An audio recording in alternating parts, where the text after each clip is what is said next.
నా ప్రియమైన బిడ్డ, నా మాటలు జాగ్రత్తగా ఆలకించు. విశ్రాంతి దినము రోజు అంటే ఆదివారము ఆరాధన రోజున నీవు ప్రార్థన మానేసి పనికి గాని, ఉద్యోగమునకు గాని, వ్యాపారమునకు గాని, ఫ్యాక్టరీకి గాని, చుట్టాలింటికి గాని, ప్రయాణము గాని పెట్టుకోకూడదని నేను ఎన్నిసార్లు చెప్పాను? నీకు అర్థం అవడం లేదా?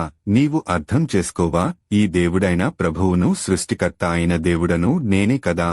నన్ను ఎదిరించి నా మాట వెనుక నీవు ఏది చేసినా ఫలించవు, వృద్ధి చెందవు. ఆశీర్వాదములు దేవతలు ఉండవని నీకు తెలుసా? ఇచ్చేవాడను తీసుకునేవాడను నేనే కదా. బైబిల్ వాక్యము చదువు. నిర్గమకాండము 20వ అధ్యాయము 8వ వచనము నుండి 11వ వచనము వరకు. విశ్రాంతి దినమును పరిశుద్ధముగా ఆచరించుటకు జ్ఞాపకముంచుకొనుము. 6 దినములు నీవు కష్టపడి నీ పని అంతే చేయవలెను. 7వ దినము నీ దేవుడైన యెహోవాకు విశ్రాంతి దినము. దానిలో నీ వైనను, నీ కుమారుడైనను, నీ కుమార్తెనను, నీ దాసుడైనను, నీ దాసేనను, ఇడ్లలోనున్న పరదేశేనను ఏ పనియు చేయకూడదు. 6 దినములలో యెహోవా ఆకాశమును, భూమియు, సముద్రమును, వాటిలోని సమస్తమును సృజించి 7వ దినమున విశ్రమించెను. అందుచేత యెహోవా విశ్రాంతి దినమును ఆశీర్వదించి దాని పరిశుద్ధపరచెను.